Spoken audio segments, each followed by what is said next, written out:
एका दिवसामध्ये 18,000 करोड रुपयाचा चुना लागला आणि तो चुना लागलेला आहे भारतातली प्रायव्हेट सेक्टरमधली 5 नंबरची सगळ्यात मोठी बँक. त्या बँकेचं नाव आहे, आज तुम्हाला माहिती झालं असेल, इंडसइंड बँक. तर आता ह्या बँकेमध्ये इतकं मोठं करेक्शन आज आपल्याला बघायला भेटलं आणि जो स्टॉक आहे तो स्टॉक एका दिवसामध्ये 27% पडला. तो पडण्याचं कारण काय आहे आपण तेही जाणून घेणार आहोत. पण तत्पूर्वी जर आपण चॅनलवरती जर नवीन असाल तर आपण आपल्या चॅनलला सबस्क्राईब करायचं आहे. आता बघा, आता ह्या बँकेच्या बाबतीमध्ये सध्या आपण बघतो का जानेवारी महिन्यापासून काहीतरी वेगळंच घडते. आता ह्या बँकेचा जो स्टॉक आहे ना तो 1665 रुपयाच्या आसपास होता जानेवारी महिन्यात. जानेवारी महिन्यात नाही, तो साधारणतः ऑक्टोबर महिन्यात होता.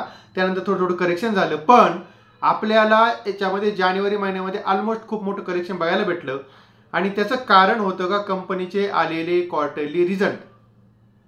आता हे जे रिझल्ट आले होते तर ते रिझल्ट मागच्या क्वार्टरचा 2023च्या डिसेंबर क्वार्टरच्या मानाने प्रॉफिट कमी झाला होता म्हणून ते करेक्शन झालं होतं.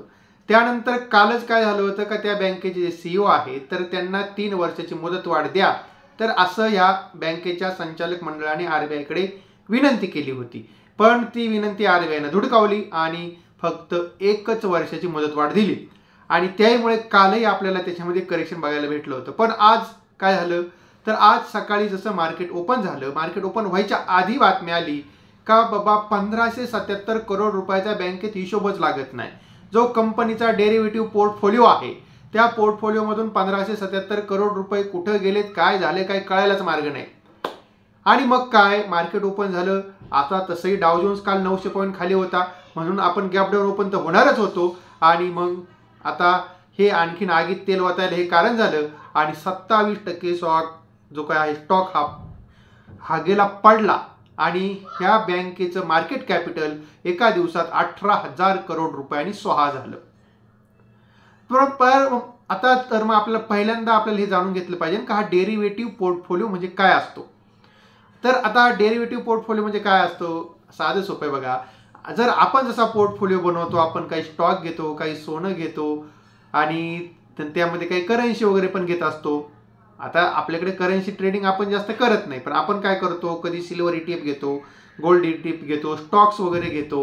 ओके, तर आपला हा जसा पोर्टफोलिओ असतो तशाच ह्या ज्या बँका असतात त्या बँकांकडे अतिरिक्त पैसा पडलेला असतो. मग त्यातला ते पैसा काही एखाद्या स्टॉकमध्ये थोडा गुंतवतात, काही करन्सीमध्ये स्टॉकमध्ये त्यांना इतकी परमिशन नसते पण थोडाफार गुंतवतात. त्यानंतर काही पैसा ते आपल्या कमोडिटीमध्ये गुंतवतात. कमोडिटीमध्ये म्हणजे गोल्ड असेल, सिल्वर असेल वगैरे त्यामध्ये पैसा गुंतवतात आणि करन्सीजमध्ये काही पैसा गुंतवतात आणि काही पैसा त्यांचा आणखीन इतरी ॲसेटमध्ये गुंतवतात. तर आता ह्या सगळ्या गोष्टीला म्हणतात डेरिव्हेटिव्ह पोर्टफोलिओ. आता ह्या डेरिव्हेटिव्ह पोर्टफोलिओची जी किंमत आहे त्या किमतीतून 1577 करोड रुपये गायब आहे. आता म्हणजे या 1577 करोड रुपयाचा हिशोब लागत नाही असं एकंदरीत बँकेने मान्य केलंय आणि आता बँकेचं असं म्हणणं आहे का आम्ही काहीतरी तटस्थ एखाद्या संस्थेकडनं आम्ही याची सखोल चौकशी करणार आहोत. पण मग हे 1577 करोड रुपये गेले कुठे हा मार्केटला प्रश्न पडला आणि त्यामुळे हा स्टॉकही 27% आपल्याला त्या ठिकाणी पडायला, हा स्टॉक आपल्याला पडताना दिसला. आता मग इथून पुढं काय, तर मग ही बँक डुबणार आहे का, तर बँक डुबत नाही. ही बँक भारतातली प्रायव्हेट सेक्टरमधली 5 नंबरची सगळ्यात मोठी बँक आहे. तर ही बँक डुबणार नाहीये.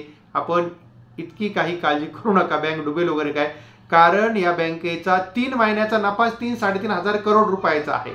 त्यामुळे आता काय झाले, हा स्टॉक आणखी का पडला, तर आता हे 1577 करोड रुपये बँकेला नफ्यातून त्या ठिकाणी त्यांना ॲडजस्ट करावं लागणार आहेत. म्हणजे पुढच्या तिमाहीचे निकाली खराबच येणार आहेत. त्यामुळे ही आणि त्यानंतर काय असतं, शेवटी बघा बँक म्हटल्यानंतर सगळे व्यवहार असे क्लीन पाहिजेत, क्लीन अँड नीट पाहिजेत. पण आता काय असते, ब्रँड व्हॅल्यूला त्यांचा धक्का पोहोचला. काय का बँकेत फ्रॉड झाला. कुणी काय म्हणतंय बँकेत 1600 करोड रुपयाचा फ्रॉड झाला. त्यामुळे आता बँकेकडे जे काय येणारे फिक्स डिपॉझिट आहेत ते कमी होतील. तर म्हणजेच काय होईल, बँकेचा बिझनेसही कमी होणार आहे आणि मग या सगळ्या गोष्टीचा फटका हा आपल्याला पुढे बघायला भेटणार आहे. आणि आता तसंही जो हा आपण बघितला असेल ना, हा जो स्टॉक आहे हा स्टॉक मी तुम्हाला एका मिनिटामध्ये सांगतो किती वर्षाच्या लोवरती आहे मी ते एकंदरीत लगेच पाहतो चार्टवरती बघा. इंडसइंड बँक, आता जर हा स्टॉक आपण बघितला असेल तर हा स्टॉक आपल्याला 4 वर्षाच्या लोवरती आलेला आहे. 2021च्या आसपास हा स्टॉक आत्ताच्या रेटला होता 650 रुपयाला. 4 वर्षाच्या लोला हा स्टॉक आला. आणि पण आता तसं एकंदरीत जर बघितलं तर बँकेची कंडिशन ही तशी आहे चांगली.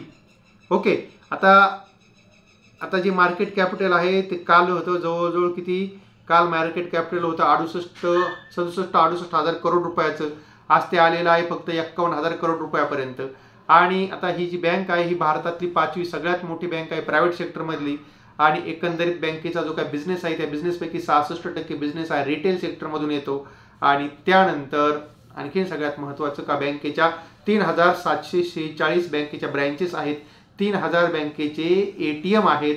आणि त्यानंतर 304 हे कंपनीचे व्हेइकल फायनान्स मार्केटिंग आउटलेट्स आहेत. तर म्हणजे बँकेचा पसारा हा एकदम भरपूर आहे. बँक ही आपली रुरल, सेमी अर्बन, अर्बन आणि मेट्रो या सगळ्या भागामध्ये ही बँक काम करते. आणि एकंदरीत 3,57,000 करोड रुपयाचं लोन बुक आहे. आणि त्यामध्ये जर आपण बघितलं असेल तर 3,15,000 करोड रुपयावरनं 3,57,000 करोड रुपयापर्यंत ग्रोथ झालेली आहे. तर म्हणजेच त्या ठिकाणी आपल्या लोन ग्रोथ जी आहे ती सुद्धा चांगली झालेली आहे. त्यानंतर आता ते लोन कुठं कुठं दिलेले आहे तर लार्ज कॉर्पोरेट्स, तर म्हणजे कॉर्पोरेट सेक्टरला 26% लोन दिलेले आहेत. व्हेइकल फायनान्सवरती 25% दिलेले आहेत. नॉन व्हेइकल रिटेल लोन 19% आहेत. आणि मिड साईज कॉर्पोरेटला 16% आणि मायक्रो फायनान्सला 9%च्या आसपास त्यांनी लोन दिलेले आहेत. आणि कंपनी म्हणण्यापेक्षा ज्या बँक आहे तर या बँकेचे डिपॉझिट ग्रोथ सुद्धा चांगली आहे. आता हीच डिपॉझिट ग्रोथ 2024च्या क्वार्टर 2ला 3,59,000 करोड रुपयाचे डिपॉझिट होते. आता ते 2025च्या क्वार्टर 2ला 4,12,000 करोड रुपयाचे डिपॉझिट आहेत.